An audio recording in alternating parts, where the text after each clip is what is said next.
Cabinet collective responsibility, also known as collective ministerial responsibility, is a constitutional convention in governments using the Westminster System that members of the Cabinet must publicly support all governmental decisions made in Cabinet, even if they do not privately agree with them.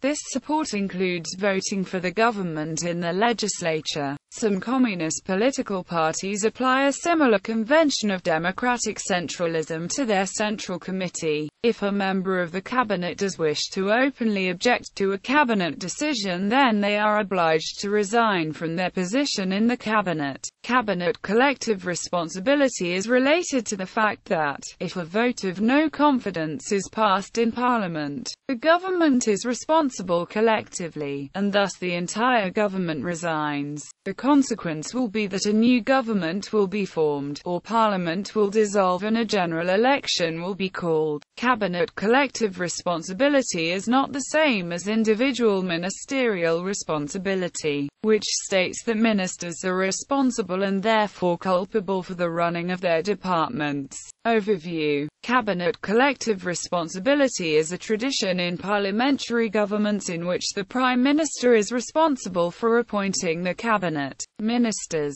The cabinet ministers are usually selected from the same political party as the Prime Minister to make collective decision-making for legislation faster and more effective. Unlike a presidential system used in the United States, a parliamentary system's executive and legislative branches are intertwined. Because of the fusion of powers of the executive and legislative branches, the Prime Minister relies on the cabinet to always support their policy decisions. A breach of cabinet collective responsibility, such as when a cabinet member publicly disagrees with an executive decision, results in a resignation or termination from that cabinet position. The New South Wales Parliamentary Library Research Service in Australia explains that one aspect of collective ministerial responsibility is that ministers share responsibility for major government decisions, particularly those made by the cabinet, and, even if they personally object to such decisions, ministers must be prepared to accept and defend them or resign from the cabinet.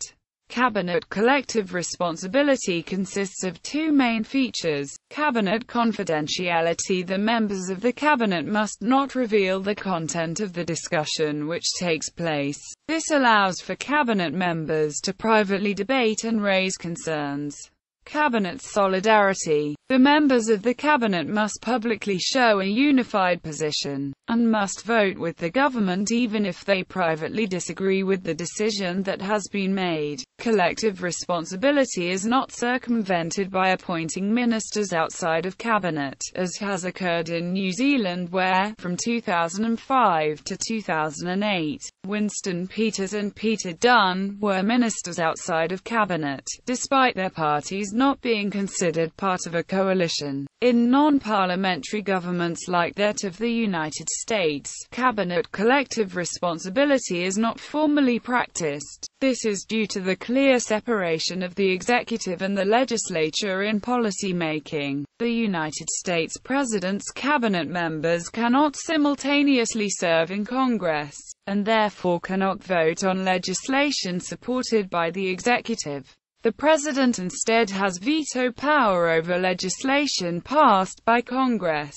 Cabinet unity and collective agreement between members are important to cabinet stability and party politics, but cabinet members do not have to publicly support legislation proposed or supported by the President. It is, however, in the cabinet members' best interest to support and align with the President's policies, because they serve at the pleasure of the President, who can at any time dismiss them or appoint them to another position. Examples: parliamentary democracies such as Australia, the United Kingdom and Canada practice and adhere to cabinet collective responsibility. Rhodes, Warner and Weller offer this description of the principle of cabinet solidarity in Westminster systems of parliamentary democracy. Cabinet solidarity and collective responsibility are twin dimensions of responsible party government that enjoy constitutionality, albeit informally. They lie at the core of ministerial governance.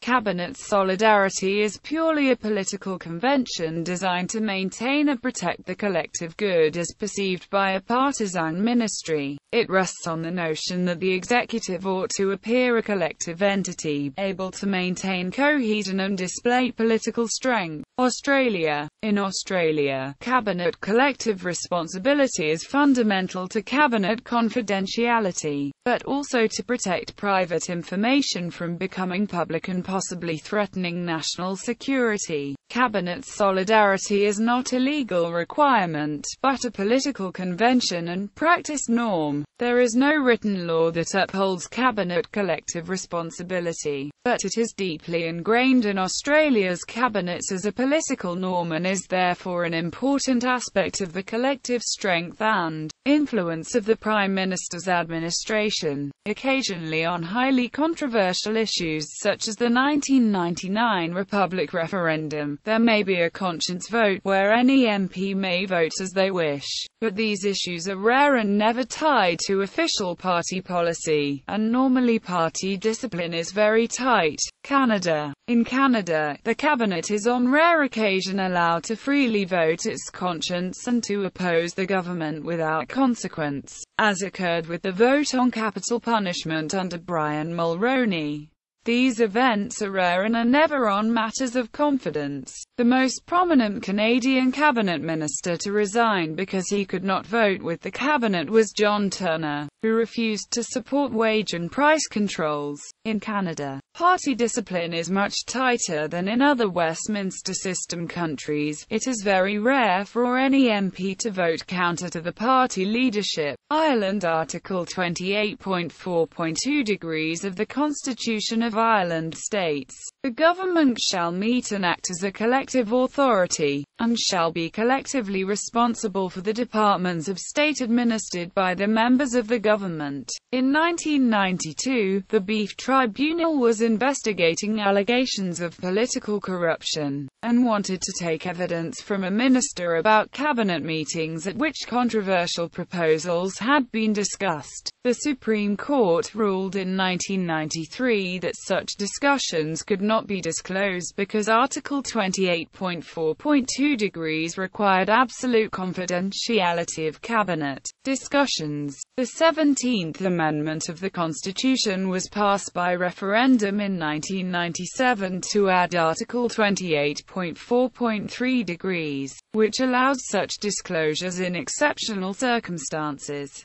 United Kingdom. The United Kingdom practices cabinet collective responsibility. The Prime Minister selects a number of cabinet ministers from the House of Commons and the House of Lords. Once selected as cabinet ministers, each minister is given a position as head of one of the government departments. Cabinet ministers respond to oral questions from MPs. The cabinet members, along with the Prime Minister, schedule weekly closed-door sessions to discuss the collective stance of the cabinet to avoid inconsistent responses from cabinet ministers. The solidarity of the cabinet is consistently challenged by the opposition in an attempt to create contradictions between cabinet ministers. It is therefore imperative for the cabinet members to have their responses as common and similar as possible. In the United Kingdom, the doctrine applies to all members of the government, from members of the cabinet down to parliamentary private secretaries.